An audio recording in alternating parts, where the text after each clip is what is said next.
I think part of that, I don't want to get ahead of my skis here, and neither should Manchester United, right? Because, I mean, let's be honest. I mean, the bar has been so low. I mean, for a club like Manchester United, I mean, the bar was on the ground. I mean, it was that low. Because even now, I mean, Ruben Amorim knows how much the squad still needs, how much help he needs. And I'll tell you why, and he was also a great opponent from the standpoint that his... Up to ninth now after a 4-0 win over Everton. Did they impress you today, Janusz? And I assume that they did. In what ways?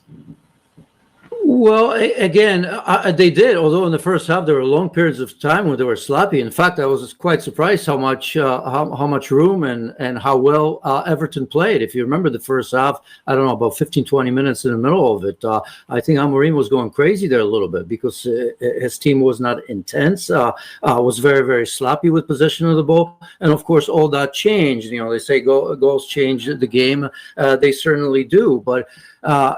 Look, I look at this Manchester United and I look at Amorim, who can finally say, I mean, he's been there about 3 or 4 games, but he can kind of say, okay, now I'm starting, the way I look at him, he's kind of telling all the players, giving them benefit of the doubt and saying, okay, I'll give you a chance to show me that you belong here, right? And I looked at that team, and as we all knew, right? I mean, the strikers weren't scoring goals. I mean, look at today. Even Xerxes has 2 goals, right? He's a player that had 1 goal. Højlund didn't even play after a great game midweek, and don't tell me that he wasn't ready here. I think this was a conscious decision, unless we don't know something about him, right? Maybe there are, small injuries. But anyway, somebody like Xerxes that in the media has been already sold in January, Amorim came out and saying, no chance, I'm going to commit to him. He's committed to him, score goals, right? Rashford has got 2 goals. So now you have strikers scoring goals. Now the system is for everyone to see, right? The 3 in the back, the midfield. Look, Amorim bet on Diallo, where Erik ten Hag wouldn't. It's paying off. I mean, he was absolutely tremendous. Now you can, in defense of Erik ten Hag, you can say he found Mainu. And I'll tell you what, Amorim's taking advantage of that, because that midfield today, with his mobility, with his intensity on both sides of the ball, because never mind what he did forward, but I mean, his recovery runs were tremendous. That changes that midfield completely, right? Because up until now, you're kind of getting through Ruud van Nistelrooy with Eriksen and Casemiro, where you know that this is not going to be good enough long term. When I say long term, even this season. So slowly but surely, he's kind of letting players know, like Rashford, like Xerxes, like Højlund, this is how we're going to play. He's arguably it's very, very early, but a win like this today against anybody, it's convincing and very much needed, especially in front of the home supporters. Elemi, the 3 of us, when Amorim was appointed, did a kind of deep dive on Manchester United under Amorim and what might change. And one of the questions that I asked was, who's going to be the biggest beneficiary? And we spoke about Bruno Fernandes, we spoke about maybe Diogo Dalot, who play in a more advanced role. None of us spoke about Marcus Rashford. He's taking his chances with both hands, isn't he? After starting the season with 1 goal in 11 games, that's another couple for him today. So why did we not see this as potentially a possibility that he could be the biggest beneficiary of the new system? Well, we did, because I think you asked also, who can benefit or maybe might not benefit. And I think we mentioned the forward attacking minded players, and Rashford was one of them. And it was on the week when he went to New York City and watched the Knicks, and people were criticizing him for doing that. And ultimately, it really is just about what Ruben Amorim can do from day one with him. But you're right in pointing him out, because this was a player that really needed something. And we did say, hopefully he can be, Amorim mainly, be the man that can help him do that. Part of it is the formation. It allows Marcus Rashford to really be more direct in this situation. The other one is the opponent. Everton are not exactly the toughest team in the Premier League. But from that piece that I wrote in terms of predicting the first 11 matches for Ruben Amorim, and you mentioned it as well, MD, last week, which is about momentum in these first 3 games, because they were very doable. And that's exactly what you're seeing today on this game, based on what you saw as well against Bodo Glimt, and even in the first game against Ipswich. Just build confidence, build an understanding of the system, and Marcus Rashford has benefited from that.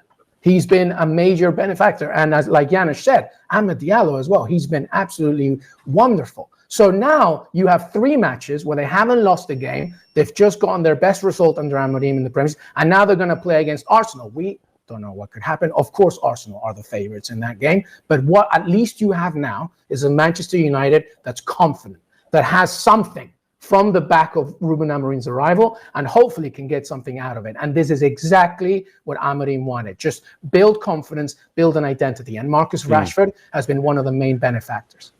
I just felt there's a different atmosphere at Old Trafford. And Janusz, it was a bit similar, wasn't it, to the Leicester game after Ten Hag had gone. They played with a kind of freedom. Now, the common denominator here is both opposition, Leicester and Everton, were hopeless to an extent. They lost 3-0 and 4-0. And as LME points out, Arsenal's more of a litmus test than Leicester at home and Everton at home. But Man United fans, those of them of a certain vintage who just remember success with Sir Alex, that was 2013. They've had kind of 11 years where it's not gone according to plan. I don't want to get ahead of ourselves, Janusz, because you don't go from a 13th place, looking over your shoulder, who's below us team, to suddenly going, everything in the garden is rosy.